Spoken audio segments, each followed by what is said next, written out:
afternoon, dear participants. The Sri Lanka Export Development Board warmly welcome you all to the webinar today. We are happy to announce that this is our 12th session of the weekly webinar. And we are going to discuss on another important and timely topic that is on information and communication technology today. As everybody know, the IT is one of the key areas of concern today in terms of economic development and as an exportable service, expecting to become a dominant and prominent export sector in Sri Lanka with ambitious targets.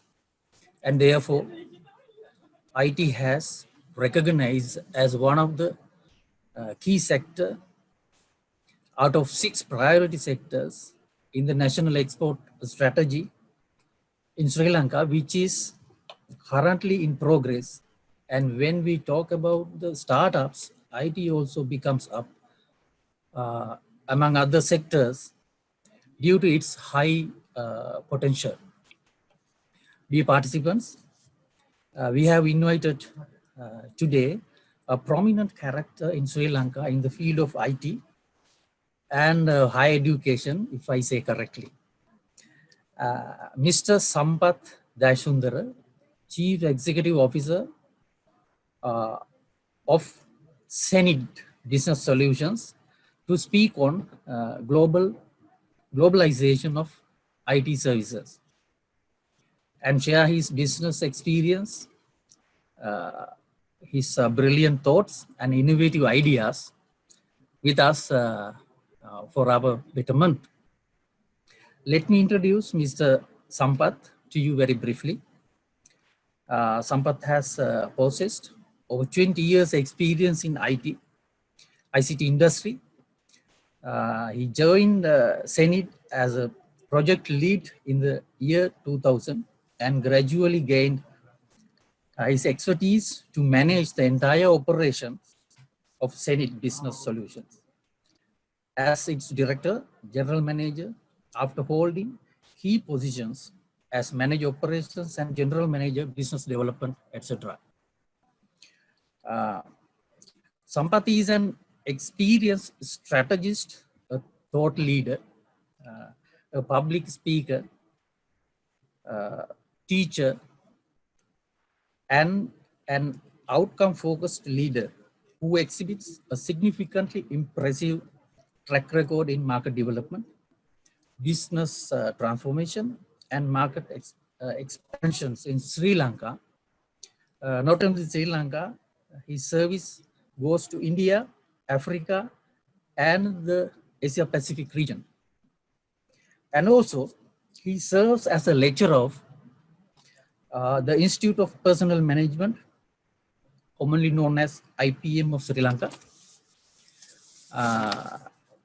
the Open University of Sri Lanka, Postgraduate Institute of Management, PIM, University of Sri Jayawardenepura, Faculty of Finance and Management, University of Colombo.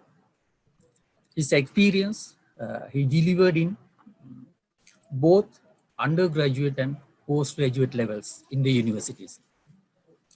So he has some other milestones. I pick one to highlight. He is a co-founder director of Pioneer Institute of Business and Technology Private Limited, which offers IT and business degree programs in affiliation with University of Greenwich, United Kingdom.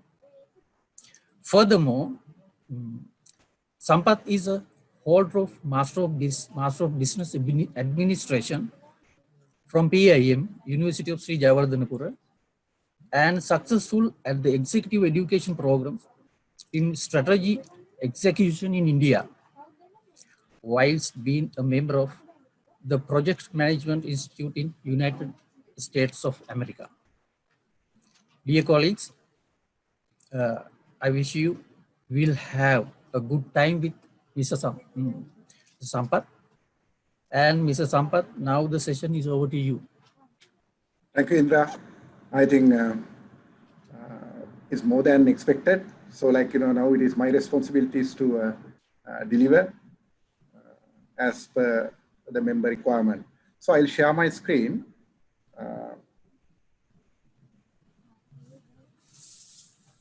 Can you see my screen? Yes. PowerPoint presentation? Yeah. Sure. Yeah. Format is very clear. I think most of you all have attended EDB seminars since this is the 12th edition of the same. So you all can raise questions via chat. We will take some of these questions at the end of the initial presentation. I'll take half an hour to 40 minutes. So latter part of the presentation, we can getting into Q&A. So globalization is an interesting subject for all of us. Like Indra mentioned very clearly, Sri Lankan IT industry, we have a goal to achieve. I'm part of SLEDB as well from General Council. So we all are working together to generate income through our exports throughout last so many years. And we have a bigger challenge going forward to make it bigger. And always I'm believing Sri Lanka is a wonderful destination. We have opportunities. We have great talents. But it's our responsibilities to explore this opportunity and do something great.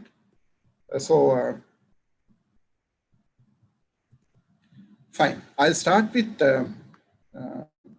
since like I'm part of Sri years, we now consider as indigenous Sri Lankan multinational. Which I can remember the humble beginning we had 24 years back. Now it's 24 years. We are in the 24th year. So today we operate in more than 35 countries. We are serving roughly 1,300 clients across global, covering 18 industry segments. So this journey is very interesting. I got the opportunity to work with hSenid throughout this journey. So I'm planning to share my experience, mistakes we did, learning throughout last so many years in globalizing a business. Globalizing a business is very challenging. It's not that easy.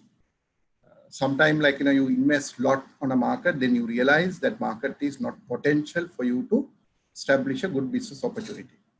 So my plan is to share some of this experience for you. So you don't have to do the same set of mistakes going through your globalization journey. So we all know there are critical market assessment opportunity, market assessment criteria. Usually when there's opportunity, we just jump into that opportunity without doing a proper global market opportunity assessment.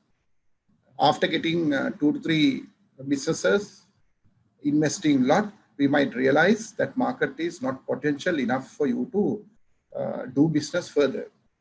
So your investment is a waste. So my recommendation is beginning of the journey, it's important for you to assess the global market opportunity. So here there are 6 critical tasks for you to do. One is you have to analyze the organizational readiness. This is very important aspect, whether your organization is ready to go global in terms of your financial resources, in terms of your product and services, in terms of resources, your manpower, human resources, and the mindset. That's also very important. Okay. So you can assess the readiness. So you understand whether your company, your services suitable to cater global demands. At the same time, it's very important to assess the suitability of your organization, product or service for the foreign markets. Foreign market means we look at like, how to assess a market. But before that, overall, whether your current product or the services you deliver, the suitability to overseas market, whether it's developed market or developing market, you have to assess the suitability. And also, most importantly, you have to screen countries to identify your target market set. That's also important. Okay, you have to screen countries, not just like, you just get an opportunity, you jump into that region, jump into that country without doing any proper assessment. Even we have done it. I'll give you an example later. So like, you have to have a better understanding about the country or the region you are getting and the potential to your product or service. Same time, within those countries or regions, it is essential for you to assess the market potential for your product, the demand for your product or service. That's again important aspect. So once you do the initial assessment, decide the market, decide the product or the services you are going to market in that particular region, it is very important to work with, you have to find channels, okay? Whether you are going to start your own office in that region, in that market segment, and place your resources to build the market, or are you going to work with distributors, channel partners, resellers, and stuff like that, okay? That's a decision for you to make. Basically, you have to find those qualified business partners for you to work with. Especially for IT services, sometimes when you're getting into unknown zone, it is important for you to find the right partnerships in these regions, because you might not understand that market better. The local players who are already established in that market segment might understand that market better. So always better to work with them to develop that market segment. At the same time, very importantly, you have to look at the sales potential in that particular market segment. If you don't have a potential, sometimes your product, your services can match the market requirement, but the problem is potential, okay, for you to survive, because you have to do an investment. This investment, you have to look at the ROI. If the potential is not there, suitability is correct, but the problem is like, the market potential, number of possible accounts for you to acquire. So business point of view, it may not be viable market for you to operate. So initially, it's worthwhile exercise to do like, global market opportunity assessment. It is not a waste. So company can have a team. Now in my organization, my marketing team is doing this with the support of external organization. When you get into a market, do assessment to see like, whether market is suitable for us to go and operate. Then the second concern is, are you export ready? Now we all know we do better in other countries. If you look at few areas now, tea, yes, tea is a great product. Gem and jewelry. Then IT as a service. Now today the focus area is IT product and services. Okay, so you have to look at your export readiness. That's also important aspect. To understand that, it is important to see like, your domestic success stories. You might have a clientele in Sri Lanka if it is a Sri Lankan company. So you can look at like, whether your current clients, are they happy? Are they using your product or service? Their feedback. You have success stories. So at least like, there's one market accept your product or service. Okay, that is important to understand, because if you are still struggling in the local market, it may be very difficult for you to like, go out and establish in a foreign market, because foreign market challenges are much more higher than your local market challenges. Okay, so production capacity. Sometimes if you don't have capacity to deliver the local market, obviously you might struggle when you're getting into bigger markets, global markets. So today, like, you might not have capacity, but you have to have a plan to grow your capacity when you reach new markets. Or otherwise, you might have to sacrifice one market and get into another market. Some companies are doing that as well. So like, deep pockets, that's also important. Financial resources. Sometimes some of the markets, I have seen some of the companies get into that market segment, operating in that market for a couple of years, and you are withdrawing that operation because you don't have funding to keep on doing that. Some of the bigger market, a simple example, if you want to establish a market like Australia, you need deep pockets. You have to establish. It is not like, very easy. You need perseverance. You have to keep on doing for a few years. Then only you build the trust, build the reputation. Okay, you have to start working with few clients slowly, understand the market. Okay, understand client, get few references, then you can go forward. So these things will not happen in short run. Obviously, you have to plan long run. So you need financial backing for you to go and operate in market segments. Then the most importantly, the management commitment. It is not just opening a market.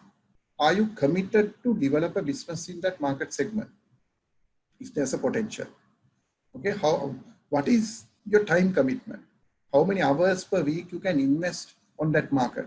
You might hire a person and assign this responsibility to another person, but top management level, what is your time commitment to work with them, to understand the market, grow the market with them, give right advices? This is very important. Okay, you have to invest time. Nothing will happen without investing time and energy. At the same time, it is critical to have a predefined goal for that market segment and also a plan to achieve that. If you don't have a plan to achieve your set goals, you may struggle a lot. Okay, when you have a strategic plan, you need a execution plan to execute that strategy properly. Okay, so you need a goal. To achieve that goal, you need a strategic plan. Then you need an execution plan to execute that strategy and achieve your goal. Okay. Same time, leadership is very important. You need a leadership for execution of that plan and give the right guidance and motivation for the team to execute and achieve your results. Okay. Same time, know-how. Shipping mechanisms like method of payments, the taxation, the legislations, all these know-how. You can collect that like when you get into a market. Now, simple example, 2018, latter part of 2018, we start our operation in Dhaka, Bangladesh. So we had to collect a lot of information about the market before that. As I told you, we did the market assessment. We looked at the product suitability. So we got into the market and then we looked at all other mechanisms like taxation to finance into banking process to everything. Shipping may not be important for software business, but there are so many things to look at it. And when you are doing a business in these countries, like even the transfer price, how to work with partners, okay, even the dividend payments, like how to invest in that market segment, how to get the central bank approvals to invest on those markets, how to get the return back to Sri Lanka. You have to look at all these aspects. Then only you can decide like, okay, you as an organization, you are export ready and you can get into some of these markets. But unfortunately, including myself, we do a lot of mistakes.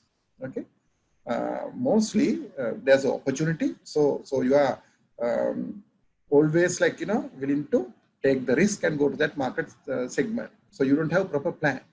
After some time only you realize the potential is not there. I can remember, I'll give you a classic example. In our African journey, first we went to Tanzania. Tanzania is a East African country in the East African region. So we got into that market. We got a couple of businesses in that market. So we start investing into that particular market. Later we realize Tanzania is pretty slow. There's a saying also, nothing happens today. Everything happens tomorrow.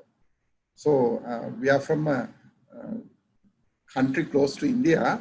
We are so eager and passionate on doing business, but nothing happens today. Everything happens tomorrow.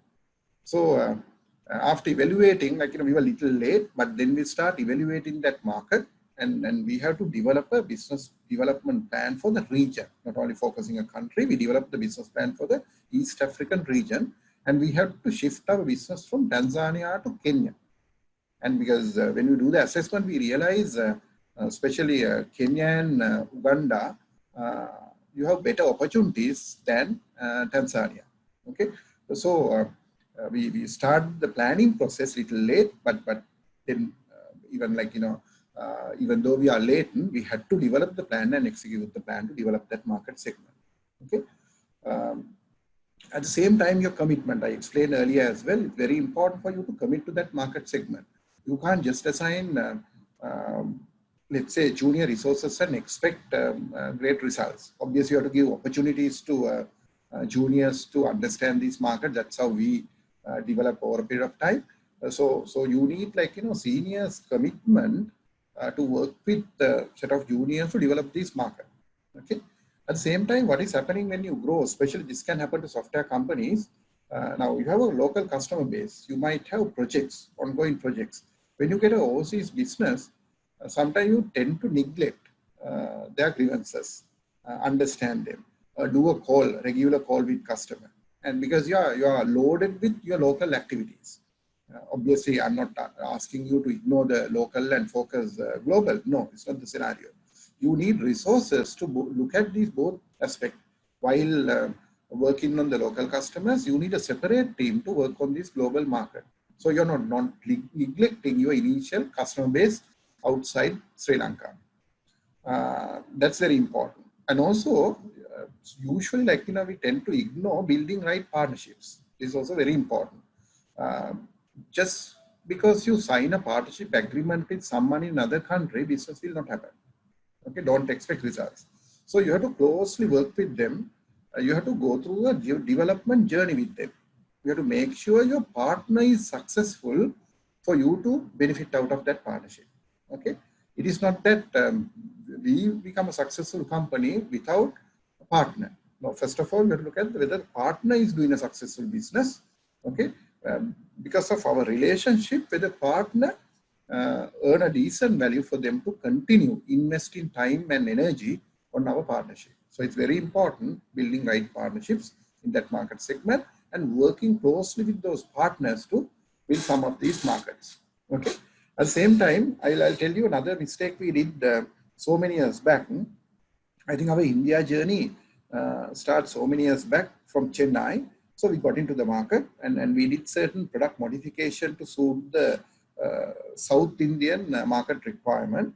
And later, when we moved to North, that is Delhi, we realized, and we actually moved our business to Delhi and we start doing business North, West and South. Okay, so we realized the product is not ready. Certain areas of the product is not ready to cater demands of North and West. So again, like we are a little late, we had to modify, we had to invest on research and development, product development efforts. We had to accommodate those regulation rules and stuff like that to accommodate the local nuances, because India is like 60 countries. So region wise, there are changes. We didn't realize at the first phase. So we did some mistakes, but over a period of time, we correct those mistakes to build a market in India. Sorry. And also same time, you have to look at the product potential or your service potential of your service. Okay. That is important. So you have to think about what is your unique value proposition. If you want to compete in the given market, what is your unique value proposition? Okay. What are the unique features?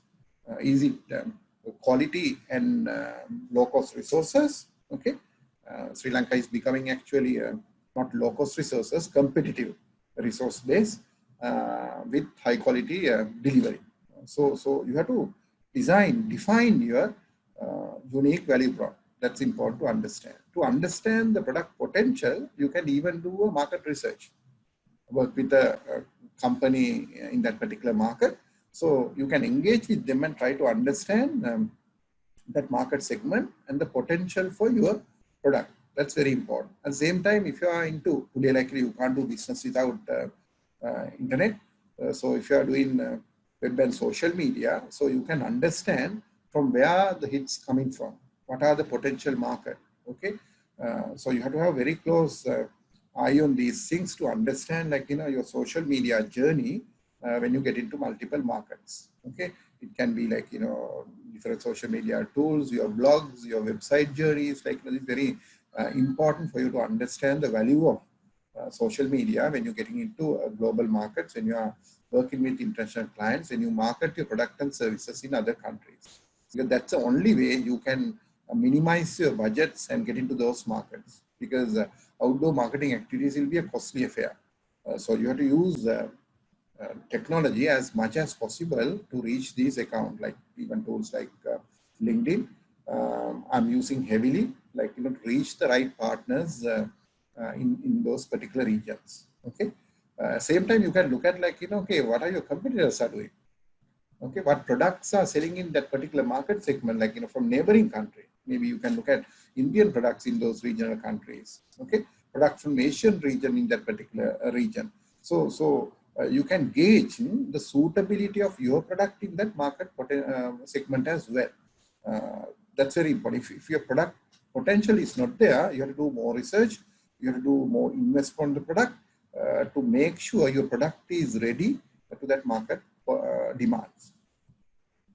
So We will quickly look at some of these strategies as well to understand further how can you reach a market segment to develop your market for your product and services. Okay. Number one is very important for you to understand how to compete. This is very important. Okay. Competition is all about making different choices to compete against your competition. Okay. What is your value proposition against the competition? Okay. What value you deliver? Different companies can deliver different value. So you have to clearly understand, with the purpose of doing the business, what is the value prop you are delivering to that particular market segment in that particular country. It can be Australia, it can be Singapore, it can be Malaysia, or it can be African country, or other Asian segments, or Europe. So once you understand, like, you know, the market segment you are going to compete, how to compete, that's very important. Okay. What is your value prop? You have to decide on your value prop. Okay. This is very, very important to understand. Not only value prop, of course, you have to look at, like, you know, where to compete. We discussed this earlier as well. Sometime now even as a company, like in our strategy, we are primarily competing in two market segments. One is Asia Pacific region to Australia, New Zealand, and on the other hand, MEA region, that is the Gulf region and African region. Okay, these are the primary two regions we are working. We have a group company point of view. We have a good market in US for multiple product and services. Okay, primarily overall, these are the three markets we are working on. So where to compete is very important, because you have to keep on investing into these markets. If you don't have deep pockets, you can't concentrate on many markets. It may not be that easy now. For simple example, we are servicing more than 35 countries. So your product suitability to 35 countries is one critical aspect. So you have to keep on investing on the product to make sure your product is competitive in these market segments. Okay, that's very important aspect. If you're doing outsourcing services, again, same, like, you know, your price points, okay, your service delivery quality, your management competencies, your resource delivery resource competency, these matters a lot. Okay, so based on that, you can decide what markets to operate, where to compete. Okay, and then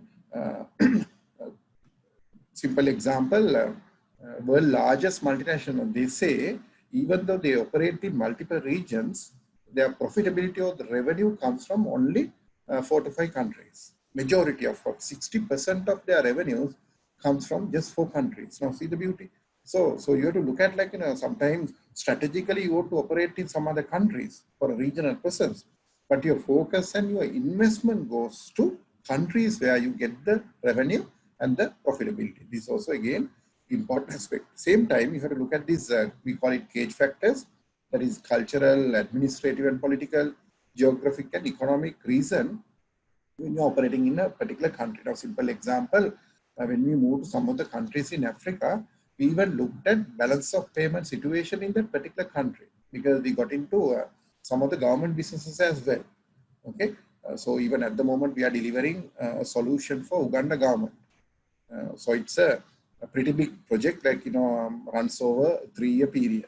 Okay, so we are also doing a huge investment into this market segment. So you have to understand even the balance of payment situation, country situation, the government situation, to understand that country better, understand the financial situation better when you are doing business outside Sri Lanka, and where to compete.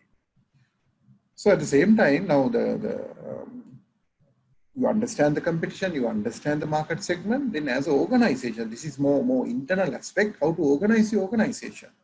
I told you, like, just because you attend a trade fair sponsored by EDB or ICT agency or SLASCOM or any other institution, you may not ready to go and do business in that particular country. Okay, so when you meet friends, sometimes, like, you know, we share what happened, like, you know, okay, now it's almost 1 year after we had the last trade vision. Okay, so what they say is, like, you know, it's like when you are back in the country, you are loaded with other local activities. So you tend to ignore your plan you develop to develop that market segment. That is not going to work. Okay, It's very important to look at the organizational architecture and the back-end support for this internationalization. It's very critical. Okay, that is part of organization readiness. At the same time, your capacity to invest on R&D, research and development, to get that technological edge to be in that market segment or that particular country. Okay, so internally you have to have a plan how to adapt, how to change your resources. Okay, whether the senior team has enough time to allocate for these partnerships, work with those partners, work with those initial set of customers. These are very critical, because if you are not organized properly to deliver that service, customer will be frustrated, your partner will be frustrated. So they will slowly move away. So you will not have a business. Your investment is a waste, because as Sri Lankan companies, we don't have deep pockets. Our investments are very limited. So you have to make the right choices. That is important to understand. So same time, it is very important to engage better with society. You have to understand the culture. A simple example, if you fail to understand Australian culture, it may be a little difficult to work with them. So you have to have a very healthy relationship. You can't just get into the business directly. You have to build relationship with them. So you can discuss about what is happening during COVID season, or match between Sri Lanka and Australia, or weather situation of the country, and you can discuss a little bit of that aspect, because you have to develop empathy. That is very important. You have to understand the society. At the same time, you have to engage with the society as well. Now, simple example, when you got into a Kenya market initially, now we have a very good base. A lot of tier 1 companies are working with us, but very early stage, we have to closely work with the associations, even the HR association, and we closely work with them, and even we conduct seminars. Some of these webinars, seminars are 100% free. We invite people and we educate them on technology, on automation of HR services, okay, bringing the latest technology, how to be a digirati, get the latest technology, and how to transform organization to add a lot of value. Okay, so it's very important for you to understand how to engage with people, how to engage with society, because obviously we are outsiders. Okay, we will not get a preference compared to the local crowd. So it's very important for you to develop the empathy and get into that market segment, work closely with these guys. Okay, these are some of the opportunities I thought sharing with you. Now strategies are clear, market assessment is clear, product readiness is clear, you assess the organization readiness as well. So you have to look at today different opportunities. A simple example, whole world is moving to B2B environment, platform-based businesses. You all know most of these guys, they have an ecosystem. You know, look at Google, look at even the Microsoft, okay, look at Amazon, what they are doing, and they develop the ecosystem. Okay, so platform-based businesses is the future. So I have seen a lot of Sri Lankan companies also moving in that direction. Now even you might have heard about Nsinga. He's one of my friends actually. He's doing a good business in Sri Lanka and then Singapore. And they work with another global organization, Zilingo. Basically, the Zilingo is into a platform business. They move from e-commerce business to platform business. Okay, and connecting around 6,000 manufacturers into common environment. So Nsinga got the opportunity because they were managing the productivity of the manufacturing process, efficiency and effectiveness of the manufacturing process. The Zilingo company is connecting 6,000 factories, and they use abundance resource theory to use unutilized capacity for product design and delivery. These can be garments, and they use social media nicely. That is basically Instagram-based model. Okay, so you use factory-level abundance resources, extra capacity to deliver service in a connected world through platform business. So Sri Lankan companies, you can look at opportunities in that line, because our capabilities are much higher. Our technology, great technology. You all know, we have developed stock exchanges to various products in Sri Lanka. Okay, so capacities, their capabilities are there. You have to look at the opportunity differently. Okay, you have to disrupt some of these markets. Sri Lankan company can do that easily. So on the other hand, like a lot of companies today moving from product to service. Now, good two examples are Dropbox and Uber. Uber, the vehicle is a car. So you convert into a service model. Uber is a service model. Okay. So there are very good opportunities in that market segment because you can come up with a new concept catering the global market. You don't have to think about even Sri Lankan market.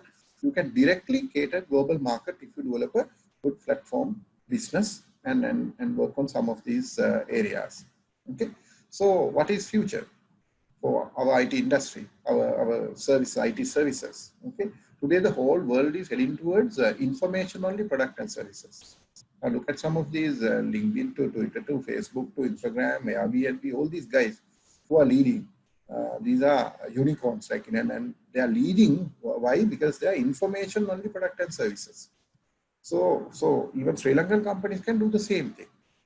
Second bucket is actually a physical product with information-based revenue streams. Okay, now look at Apple. Yes, there's a physical product, but there's an ecosystem around that.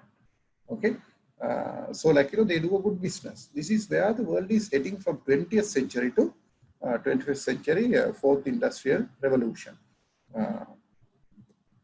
So finally, before Q&A, challenges, like there are many challenges when you look at the globalizing your business. Obviously, we have to strike a balance between these challenges and risks we are going to face. Okay, because as I told you, when you get into a global market, you have to commit your time, commit your energy, do heavy investment. Okay, so you have to be extremely careful. Okay, and then you have to keep on doing. Sometimes you need perseverance. It's very, very important. Okay, so at the same time, local competition. When you get into a local market in a different country, so you have to face local competition. Their product and services. What are these guys are delivering? Okay, what is your value proposition? So these are challenges. Then again, the economic risk in different countries. As I told you, you have to look at the country economic situation. Okay, and sometimes policy changes. Even you have to assess today, like okay, whether the current government is stable government. Oh, what is going to happen next? What are their policies? So you have to have some understanding what is going to happen in that market segment during next few years. Okay, legal risk and operating in different countries. Of course, yes, like you have to understand the legal risk, like okay, arbitration procedures, legislations applicable to you, rules and regulations, compliance issues. A simple example: if you are doing business with Europe, it's very important for you to have very good understanding about GDPR, rules and regulations. Okay, so sometimes it's better not to take a business rather than just getting one business, because even though if you get one business, you have to comply with those rules and regulations. So even one of the recent business I had to reject, like because it is too much for me to take that business and like comply with some of these rules and regulations in that particular country. But of course now overall, like we are also getting into those compliance, sorting out those compliance issues and stuff like that. We have done majority, but these are some of the challenges when a new company getting into a new market. You have to look at how to serve that country, and the dealing with political forces. Are actually IT industry, we don't have a problem in this area because we are not getting into a larger government projects. Like in fact, we got into a couple of government projects, but we are a little lucky. Like we didn't have to worry about the political forces and other unwanted issues. So these are some of the common challenges. I will not go one by one, but the financial challenges, as I told you, like taxation to interest rates to banking to okay. Then when you operate in multiple countries, the complexity of stakeholder management, because there are multiple stakeholders: your customers, your partners, your distributors, then your workforce, and multiple stakeholders for you to manage. That may be little complex and difficult task. So you have to be ready with that. Same time, of course, you have to differentiate your product and services with the local market product and services, and also higher number of variables for you to manage. Now, if you are doing a local business, your number of variables may be very much low. But when you get into another country, number of variables you have to manage may be very high. Okay, so you need resources to support that, and even like climate impacts. infrastructure challenges. Now Africa, one challenge we face now, actually, that is also moving away, the technology infrastructure, internet facilities. So cloud, we face difficulties at the early stage. Now, of course, things are much better. So these are challenges, multicultural resources in your teams. Even earlier, we had the issue like, because our Sri Lanka resource start working with our Indian friends. So there were many people issues we had to understand, we had to sort out. Now, of course, they are working together. I have a team in India. Indians are working in our company in India. So our local resources are now closely working with these Indian resources. And then both Sri Lankan and Indian resources are working in African projects as well. So it's a good combination, but it takes some time for you to understand these multi-cultural differences. At the same time, tariffs and trade restrictions also important factor to look at in this market. So I was planning to cover this aspect because since we have 1 hour, we thought of investing roughly 40 to 45 minutes for the presentation. So I'll stop sharing, then we can get into the discussion. Indra? Yes, so it's very impressive and important points you have highlighted.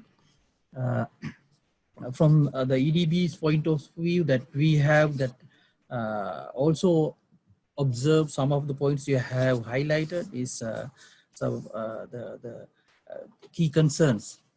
And one highlights, as you said, common mistakes. Under that, you have mentioned the very importantly, the compliances. Meeting, the compliances, we also observe that the number of, the businesses or the things are going down due to non-compliances, missing orders, losing orders, and those are key things. And the globalization strategy, another key, I think our the business community should look into, not specifically IT, but common, some of them are common. And another key thing we have observed, develop platform business. One thing I think the big concern, and business model for abundance. So those are key things that we can highlight from here, from the EDB side, and the others as well, equally important, but we also observed some of the points as you have mentioned. And there are some questions as well we received, and for the message for the individuals or participants who joined the late, you can click Q&A icon in the bottom of your the screen, and if you have any question, please submit there in the Q&A session. And really the interesting to the see some questions from the EDB side, and so from some participants. I have selected a few common questions. I think you can advise on this, not merely giving an answer, but I think maybe you have a big elaboration, right? So this is one. When you look at reaching developed and mature markets, what are the factors to consider specifically?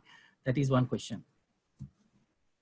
Yeah, especially like, mature and developed market. Now, if you look at markets like Singapore, market like, let's say Australia, those can be considered as mature and developed market. So when you get into these mature and developed market, there can be a lot of local players. At the same time, there are a lot of international players already operating in those markets. So your value proposition, you have to keep, you can't just go with bucket of solutions and say like, look here, this is what I have, you buy. Nobody will work with you, okay? But as Sri Lankan companies, there are a lot of niche areas now. If you look at the analytics, okay, still lot to happen in that area. Let's say artificial intelligence. So like, mature markets are looking at these high-end technical solutions where you can't find locally, or even if you find locally, look, it's a costly affair now. Obviously, if you look at a market like Australia, there are so many solutions in that area, like AI or robotics or analytics area, but it's very costly. Okay. So our guys have enough opportunities when you move to mature market, but you have to find your niche. That is very important. Okay. Uh, you should know what you're doing. 100%. Your competencies are very, very critical. At the same time, you have to keep on doing it. Usually we get frustrated, like when you get into mature market, one of the biggest problem is actually when you're not getting business for some time, you get frustrated. That is, I told you, perseverance is very important. Okay, this is my view. You have to keep on doing, keep on working with them. You might even do mistakes, but you have to understand those mistakes and keep on doing. So build relationship and deliver high quality services. If you start delivering high quality services, whatever part of the world they will accept you. This is my view on that question. Thank you. Another question from Varuni Pereira. She's asking, so what is your stance about the overall engagement of Sri Lankan IT sector in global market? My personal view is actually not enough. Okay, we need a lot of engagements. I think all these associates are doing. Even I personally participated many trade fairs, trade visits with EDB to SLASCOM to ICT agency to many organizations. But I think we have to increase the number of engagements. Okay, so you have to engage frequently if you want to build a good market. At the same time, there's responsibility company point of view as well. You can't just wait till it's a government and associations doing everything. So you have to engage with them closely. You also have to keep on maybe government organizations and related institutions will arrange certain set of activities. Okay, let's say events, trade fair participation, let's say so many events, but it's our responsibility also to engage and invest time a lot rather than you're coming back from a trade show and ignore what happened. And that's one of the biggest mistakes I have seen, a lot of people, even including myself, doing. Okay, I think so Varuni Pereira, she got the adequate answer for this. And some other questions. One I choose, this is for startups. So one is asking things to consider IT startups planning for going international. I like to add another thing as well. What is your advice for the entrepreneurs to get in that startup business? The first one you can add, the second one to that part. The things to consider IT startups planning for going international. I think startup, one of the biggest problems, especially Sri Lankan startups are facing is funding. Okay, this is one of the biggest problem. Because if you are in Silicon Valley or some other region, obviously there are many parties to support you. And being a developing country or middle income generation society, our university, especially if you look at now, people who are coming out of universities, the potential is very much high. But the challenge is actually for them to keep on investing time in those developed markets, overseas markets, is very challenging. So my recommendation is actually for them, try to set up some partnerships rather than you go and try to settle in this overseas market segment. Work on some partnerships because you genuinely write to some people. You can use tools like LinkedIn. You can share your stories. Okay, and maybe you have to share your thoughts, share your design, share your idea. So you have to go out. You have to discuss. You can maybe develop a blog and talk about that in detail. So getting into partnership, so you can survive in long run. So your partners also will support you to grow. And try to find the right funding agencies to getting into these global markets. So once you get a one opportunity, then you are done. You can grow with that. It may be very important for you to do it. Other thing is I know some of the startups. You might start with a few friends, and you are doing something at the initial stage. I think perseverance, that's very important. You have to keep on doing it. Okay, don't give up. Okay. Sometimes we can't be penny wise, pound foolish. Sometimes you may not earn anything during your first 3 years. Doesn't matter. Okay. If you have the courage, if you have the energy, keep on doing it. So definitely, a lot of people can't do that. If you do it, you will end up with a success story. Okay, thank you. It's like a slogan, don't give up. Yes, that's what I'm Good doing. thing to keep, the frame and hanging the wall. Anyway, this another question we have little time to discuss. How do you prepare resources to approach and deliver IT services in global markets? Very important concept. Even like I can remember, I'll share a story. What we did so many years back, maybe at least good 8 to 10 years back story, where I got an outsourcing opportunity, where I asked my technical team to prepare my best technical guys for the interviews because they wanted to see their, like, let's say online profile. So we placed our best technical guys for that market segment. But unfortunately, during these online interviews, most of guys fails because if you really look at, like, we were these guys are very good in technology, but they could not answer very basic questions. Like, let's say if someone asks, like, let's say how is the weather, and you all of a sudden get stuck, and you may not be in a position to give a better answer. And you are expecting a technical question. If you ask a technical question, our guys are much better in explaining that. But if you ask a generic question, okay, and so you get stuck. So we had to even, like, train our resource pool to accommodate some of these regional requirements, how to work with them, how to develop empathy, okay, how to work closely with them, how to update, how to write emails, okay, effective communication.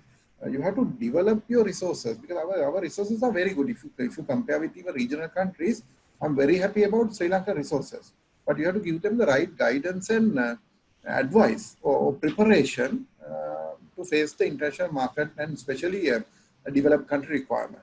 So, and also delivering quality service, that's very, very critical. You should not compromise quality because of any reason. Okay, and then they will throw you out for sure. So you no way to compromise quality. Okay. And another question, maybe very big. This is the biggest question, maybe to you. Can you give an example of doing a global market opportunity assessment in respect to the IT sector? Actually, now I'll give this example, like, when you move to Bangladesh market, okay, Bangladesh is a neighboring country. So we had to understand the Bangladesh market first. We did the market assessment. Now we realize, now if you look at garment industry, in Chittagong itself, there are about, I think, more than 4,000 factories available in the Chittagong. And a lot of Sri Lankans are operating in that market segment assets, especially at senior position. At the same time, market development rate, if you look at Bangladesh, is one of the fastest growing country in the region and globally as well. So even next few years, they will grow. Obviously, we have to look at, like, post-COVID scenario, what is the impact and all. We are doing assessment now. But when we got into Bangladesh market, we had to do the country situation, the financial assessment, the market assessment, then available competition, local product and services, what they have and what they don't have, and whether we can develop a value prop to get into that market segment. And also, same time, we have to look at, like, the trade agreements between two countries, Sri Lanka and Bangladesh. Okay, what sort of arrangements we have in trade related agreements, like, free trade agreements between Sri Lanka and Bangladesh, and the taxation, okay, transfer of funds, that is actually financial aspect. We have to understand in detail before doing an investment, because end of the day, we commit that investment for a few years. So you are expecting a return. If you are expecting a return, our whole expectation as a Sri Lankan citizen to grow Sri Lanka, no two words about it. Okay, so we have to bring money back to our country to grow our nation. Okay, export revenue is very, very critical, but we have to find a mechanism how to bring money back to Sri Lanka. So the product readiness, the market assessment, the country financial situation, whether the country is a growing country, the political stability, and you have to do a lot. Actually, we work with few local guys to understand the audit firms and financial companies to understand that market better. Then I personally visit couple of times to meet different people. You will not believe, even I interview so many people just to understand the market. I only recruit few, but I interviewed lot to understand the market. That's a good opportunity for you to understand the market. So through partners, through different agencies, your tax guys, your financial advisors, you can understand that market. So my recommendation is always do that. You can outsource to a third-party research company and do that market assessment. But my feeling is better, like, you also engage and do that, so you get a better feel about the market. So you can convert even internal resources and the product and other services, internal organization to cater that market requirement. So it's very important when you get into a country, region, do a detailed assessment. This is what we did when you got into that market segment, even the pricing, competitor proposals. We got all the competitor proposals to understand, like, what they are proposing and the price ranges, like, what is our sweet spot. You have to understand that, like, when you get into that market. So, and the potential of the market for us to survive in the long run. Hope I answered that. Yes, Sampath, one question, really with this question, we hope to conclude. How you feel this, the pandemic? Because we have seen that all the manufacturers of the, the product manufacturers, they were facing, they are facing difficulties in, getting raw materials, getting the people down to open up factories. There were so many, the issues that EDB directly involved in facilitating, to run those things without the big interruption. So how do you feel that IT as a service, are you comfortable and are you happy as you are in this field? Yeah. Obviously, you can't be happy. So number of challenges are much higher. Now, my family is very happy these days. Like, I think this is the longest time I was staying with them in Sri Lanka. Because otherwise, at least I do 3 to 4 visits per month. I'm away from family, but I'm little lucky, like, because due to COVID, I'm with my family. But the challenge is actually sometimes when you are developing global markets, and you have to physically, you have to be there. Okay, but this is you can't avoid the COVID, and obviously we have to expect this to continue at least for next 12 months or so. This challenge will not move away. So you have to change our game plan. IT is a blessing because you can do so much online work. We already converted all our physical activities to digital activities, and we are investing our physical whatever marketing development plans and everything. Now we completely converted it to digital market development activities. You do so much of online activities, and look at the opportunity base. A lot of companies actually they are into automation, they are into transformation. So as I told you, like, you can think about how to use these abundant resources, then the platform businesses. I would say this is the right time for Sri Lankan companies to grab the opportunity due to this COVID lockdowns and the difficulties facing, because everybody is facing. So we have to look at, like, as Sri Lankans, we are one of the least affected country. Okay, so we have to use that as an advantage and do something great. You have to have courage to do that. Okay, thank you, Sampath. Yeah, we are going to conclude this the webinar for today. This is weekly webinar, and we will meet the next week. And it is my duty to thank you as a busy with as a very busy schedule that you have. Despite of having this, you are having the time with us, your valuable time to share your knowledge, your experience, and your thought with the EDB and our clients through this webinar.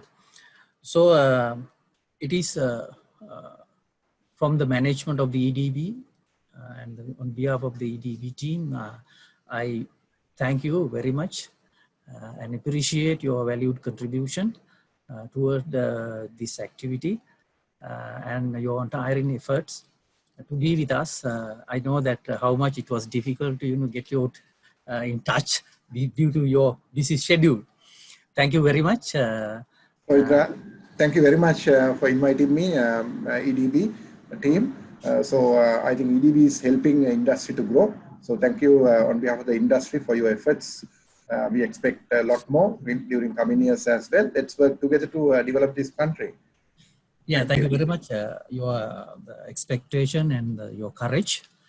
And I must not forget about our export services division of the EDB. They helped us a lot, to get in touch with you and to make this event a success. And finally, our participants, thank you very much for being with us to share your thoughts. And there are some questions, some are not very much relevant, but anyway, we will try our best to answer to those questions as well.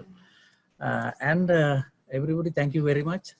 Let's see again in another similar webinar the next week. Thank you very much.